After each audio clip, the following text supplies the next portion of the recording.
5 ദിവസം സ്കൂളിൽ വരികയും പഠിപ്പിക്കുകയും ഒക്കെ ചെയ്യുന്ന അധ്യാപകരോട് ഈ പറയപ്പെട്ട ഈ കുട്ടികൾക്ക് വേണ്ടിയിട്ട് എക്സ്ട്രാ ടീച്ചേഴ്സിനെ അവിടെ അപ്പോയിന്റ് ചെയ്യില്ലല്ലോ.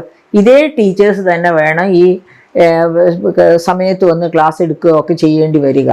അതിന് അവർ തയ്യാറാകുമോ? ഇപ്പോൾ എന്നെപ്പോലെയുള്ള വനിതകളോട് ചോദിച്ചിട്ടാണ് ഇത്തരം തീരുമാനങ്ങൾ എടുക്കുന്നത് എങ്കിൽ ഞാൻ തീർച്ചയായിട്ടും പറഞ്ഞേനെ ഇത് സ്ത്രീയെ ഇകഴ്ത്തുകയാണ്, അവളുടെ ശക്തിയെ കുറച്ച് കാണിക്കുകയാണ്. കാരണം ഇത്തരം ചെറിയ നിസാര ബുദ്ധിമുട്ടുകളെയൊക്കെ അതിജീവിക്കാൻ സ്ത്രീക്ക് കഴിയും. ഇത് തന്നെ ഓർക്കണം.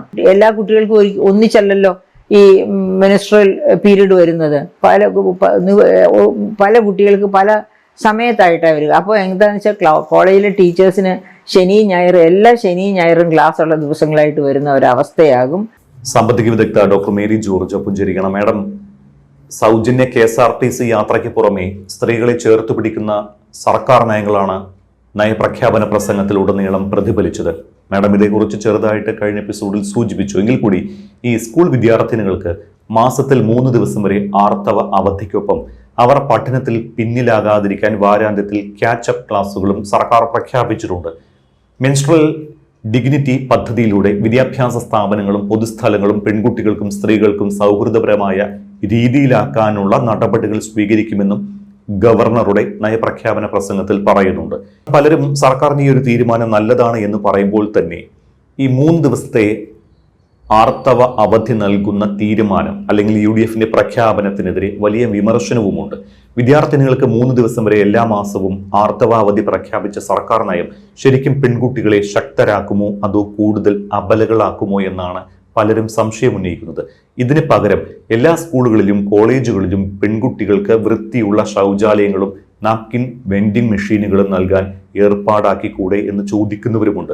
അത്യാവശ്യമെങ്കിൽ സൗജന്യ വേദന സംഹാരി മരുന്നുകൾ വിദ്യാലയങ്ങളിൽ ലഭ്യമാക്കുകയും ചെയ്തുകൂടെ? എന്തിനാണ് അവധി എന്നൊക്കെയാണ് ഇത്തരക്കാരുടെ ചോദ്യം. അതിനുള്ള മറുപടി എന്താണ്?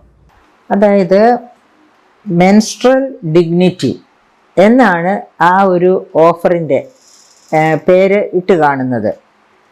സത്യത്തിൽ ആർത്തവാവധി സ്വാഗതാർഹമാണോ അല്ലയോ എന്ന് തീർത്ത് പറയാൻ വയ്യാത്ത ഒരവസ്ഥയിലാണ് ഞാൻ. തീർച്ചയായും ആർത്തവ ദിവസങ്ങളിൽ സ്ത്രീകൾക്ക് അസാധാരണമായ ബുദ്ധിമുട്ടുകളും ശാരീരിക പ്രശ്നങ്ങളുമൊക്കെ ഫീൽ ചെയ്യാറുണ്ട്. പക്ഷേ നമുക്കറിയാം, കേരളത്തിൽ തന്നെ നായർ കുടുംബങ്ങളിൽ, നമ്പൂതിരി കുടുംബങ്ങളിലൊക്കെ ഒരു പ്രത്യേക ഒരു മുറി തന്നെ, വീടിൻ്റെ ഒരു ഭാഗത്ത് ഒരു മുറി തന്നെ, ഐസൊലേറ്റഡ് ആയിട്ടുള്ള ഒരു മുറി തന്നെ ക്രമീകരിച്ച് അവിടെയായിരുന്നു ഈ സമയത്ത്, ഈ ആർത്തവ സമയത്ത് സ്ത്രീകളെ, പെൺകുട്ടികളെ ഒക്കെ പാർപ്പിച്ചിരുന്നത്. അങ്ങനെ പാർപ്പിച്ചിരുന്ന ആ സമ്പ്രദായം പക്ഷേ ഇന്ത്യയിൽ മാത്രമേ നാം കേട്ടിട്ടുള്ളൂ. വേറെ വെസ്റ്റേൺ കൺട്രീസിലാകട്ടെ ലോകത്തിൻ്റെ ഒരു ഭാഗത്തും ഇങ്ങനെ ഈ ആർത്തവ സമയത്ത് സ്ത്രീകൾ മാറ്റി പാർപ്പിക്കപ്പെടുക, അങ്ങനെയും അവരൊരു വിവേചനം അനുഭവിക്കുക എന്നൊന്ന് കേട്ടിട്ടേയില്ല. എന്തിനാണ് അവരെ ഇങ്ങനെ ഈ പറയപ്പെട്ട മാറ്റി പാർപ്പിക്കപ്പെടേണ്ട സ്ഥലങ്ങളിലേക്ക് മാറ്റുന്നത് എന്നും നമുക്കറിഞ്ഞുകൂടാ. കാരണം ആർത്തവ സമയത്ത് എന്ത് ചെയ്യാം, എന്ത് ചെയ്യാൻ പാടില്ല എന്നുള്ള കാര്യങ്ങളൊക്കെ വളരെ കൃത്യതയോടെ നമുക്കൊക്കെ അറിയാം. അത് പാലിക്കുകയും ചെയ്യും എല്ലാ സ്ത്രീ പുരുഷന്മാരും. അപ്പം അങ്ങനെയുള്ള ഒരു സാഹചര്യത്തിൽ ഇത്തരം ഒരു തീണ്ടൽ പുര പോലെയുള്ള ഒരു പുരയോ ഇവിടെ ഉണ്ടായിരുന്നതാണ്. ഇപ്പോഴും അത് ഒക്കെ നായർ ഭവനങ്ങളിലും നമ്പൂരി ഭവനങ്ങളിലും ഉണ്ടോ എന്നെനിക്ക് അറിഞ്ഞുകൂടാ. എന്തായാലും ഇപ്പോൾ പട്ടണങ്ങളിലേക്കൊക്കെ താമസം മാറ്റി അതായത് യൂണിറ്റ് ഫാമിലികളൊക്കെ ആയിക്കഴിഞ്ഞപ്പോൾ ഞാൻ വിശ്വസിക്കുന്നത് അത്തരം സമ്പ്രദായങ്ങളൊക്കെ മാറി എന്നാണ് ഞാൻ വിചാരിക്കുന്നത്. ഇവിടെ എനിക്ക് ഒരു ചോദ്യമുള്ളത്, സ്ത്രീകളെ ഇത്ര അബലകളായി കാണണോ? അതായത് ഇത് പ്രകൃതിദത്തമായി ശരീരത്തിൽ സംഭവിക്കുന്ന മാറ്റമാണ് ഓരോ മാസവും ഉണ്ടാകുന്ന ആർത്തവ ചക്രം എന്ന് പറയുന്നത്. അവിടെ ഉണ്ടാകുന്ന ഹോർമോണൽ അതൊരു ഹോർമോണൽ മാറ്റത്തിൻ്റെ ഫലമായിട്ട് അങ്ങനെ ആർത്തവ ചക്രം ഉണ്ടാകുന്നു. ഒരു പ്രായം കഴിയുമ്പോൾ ഈ ആർത്തവ ചക്രം, അതായത് ഹോർമോണൽ ചേഞ്ചസിൻ്റെ ഫലമായി തന്നെ ഒരു പ്രായം കഴിയുമ്പോൾ ഈ ആർത്തവ ചക്രം നിലയ്ക്കുകയും ചെയ്യുന്നു.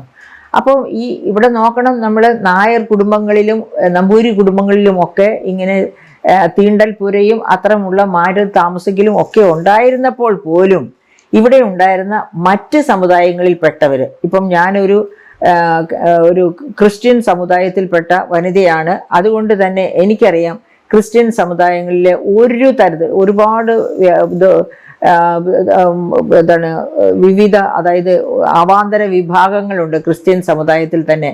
കത്തോലിക്ക സഭ, ഞാൻ കത്തോലിക്ക സഭയിൽപ്പെട്ട ഒരു മെമ്പർ ആണ്.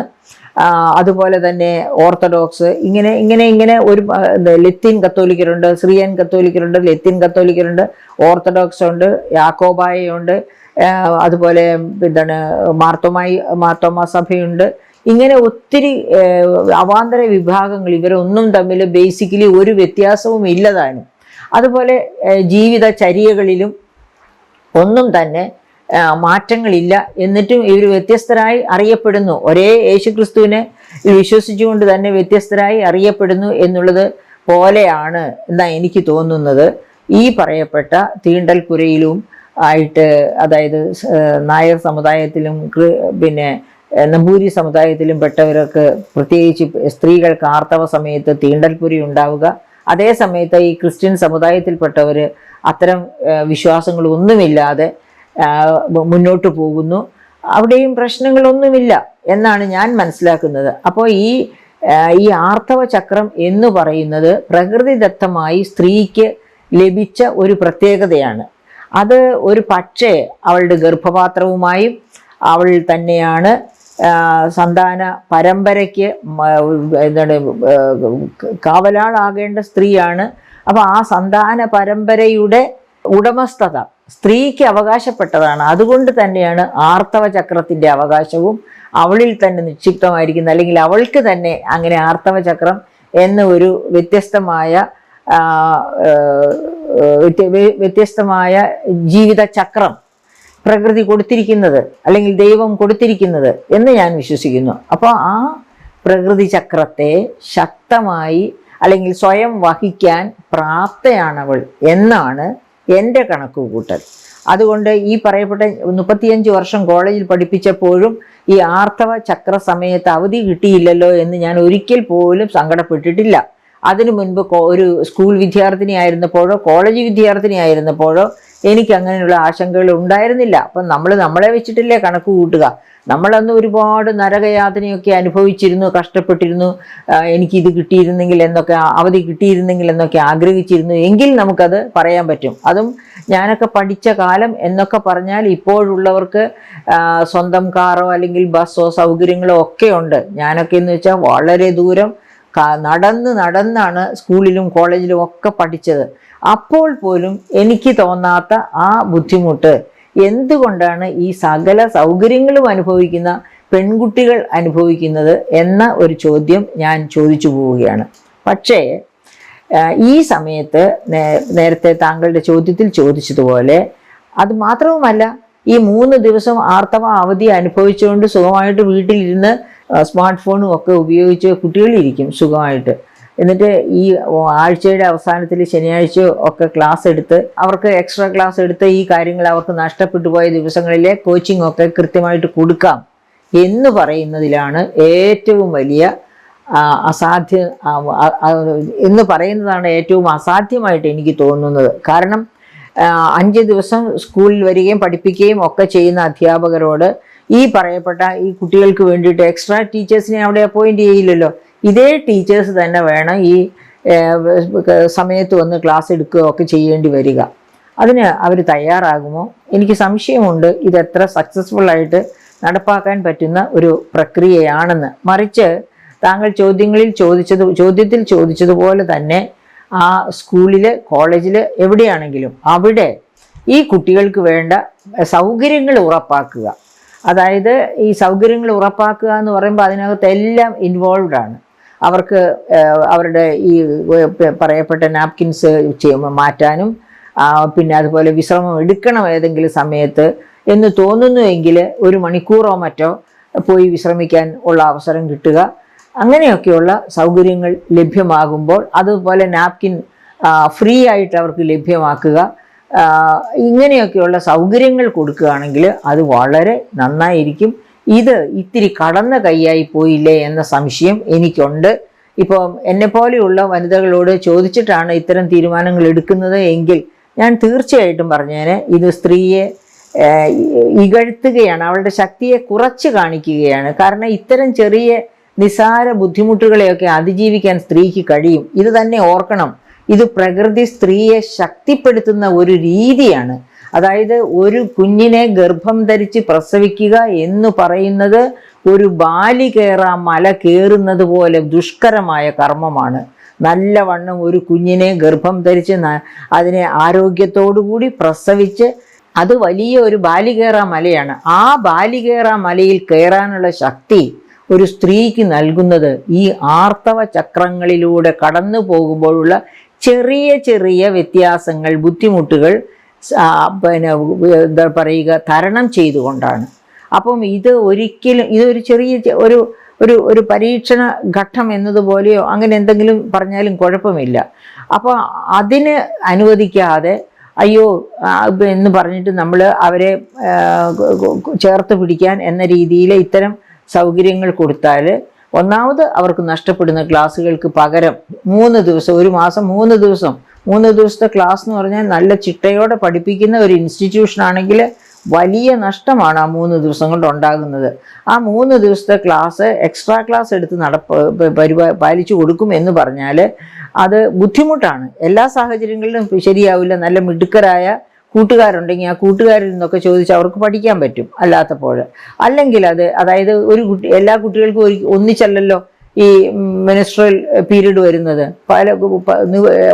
പല കുട്ടികൾക്ക് പല സമയത്തായിട്ടാണ് വരിക. അപ്പോൾ എന്താണെന്ന് വെച്ചാൽ കോളേജിലെ ടീച്ചേഴ്സിന് ശനിയും ഞായറും എല്ലാ ശനിയും ഞായറും ക്ലാസ് ഉള്ള ദിവസങ്ങളായിട്ട് വരുന്ന ഒരവസ്ഥയാകും. എനിക്ക് തോന്നുന്നില്ല ഇത് അത്ര ഈസി ആയിട്ട് നടപ്പാക്കാൻ പറ്റുന്ന ഒരു കാര്യമാണെന്ന്. അപ്പോൾ ഒരു കാര്യം സമൂഹം മനസ്സിലാക്കണം, ഈ മെൻസ്ട്രൽ പീരിയഡ് എന്ന് പറയുന്നത് സ്ത്രീകളെ ഒരു പ്രത്യേക രീതിയിൽ ചിട്ടപ്പെടുത്തുന്നു. അവർ ഗർഭവതികളാവുകയും പ്രസവിക്കുകയും കുട്ടികളെ വളർത്തുകയും പാലൂട്ടി വളർത്തുകയും ചെയ്യേണ്ട ശ്രമകരമായ ആ പദ്ധതിയിലേക്ക് അവരെ കൈപിടിച്ചുയർത്തുന്ന ഒരു പദ്ധതിയാണ് ഈ പറയപ്പെട്ട മെൻസ്ട്രൽ പീരിയഡ് എന്ന് പറയുന്നത്. അപ്പം അത് ഇത്തിരിയൊക്കെ അവർ പിന്നെ ആ തരത്തിൽ ശക്തി സംഭരിക്കട്ടെ. ആ ശക്തി സംഭരണം അവരുടെ ഭാവിയിലേക്കുള്ള ഓരോ ചുവടുവെപ്പായിട്ട് മാത്രമേ കാണേണ്ടതുള്ളൂ എന്നാണ് എനിക്ക് തോന്നുന്നത്. എൻ്റെ അഭിപ്രായം ആര് ചോദിച്ചാലും ഞാൻ അങ്ങനെ തന്നെയായിരിക്കും പറയുക.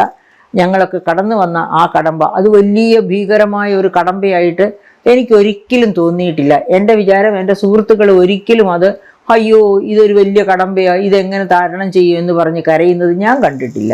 ഒരു സ്ത്രീയും ഇതുവരെ ഈ ആർത്തവത്തെ പറ്റി പറഞ്ഞ് കരയുന്നത് ഞാൻ കേട്ടിട്ടില്ല. നമ്മൾ ഓർക്കണം, യൂറോപ്യൻ കൺട്രീസിലോ അമേരിക്കയിലോ മറ്റേത് ആഫ്രിക്കയിലോ ഒരു രാജ്യത്തും സ്ത്രീകൾക്ക് ഇങ്ങനെ ഈ പറയപ്പെട്ട 3 ദിവസം മാറിയിരിക്കുക എന്നൊന്നും പറയുന്ന ഒരു കഥ അവരാരും കേട്ടിട്ട് പോലും ഉണ്ടായിരിക്കുകയില്ല. ഇതൊക്കെ തരണം ചെയ്യാനായിട്ട് പ്രാപ്തയാണ് സ്ത്രീയെ. അങ്ങനെ പ്രത്യേകിച്ച് അവളെ ശക്തീകരിക്കേണ്ട കാര്യമില്ല, പ്രത്യേകിച്ച് അവൾക്ക് അവധി കൊടുക്കേണ്ട കാര്യവുമില്ല എന്ന് തന്നെയാണ് എനിക്ക് തോന്നുന്നത്.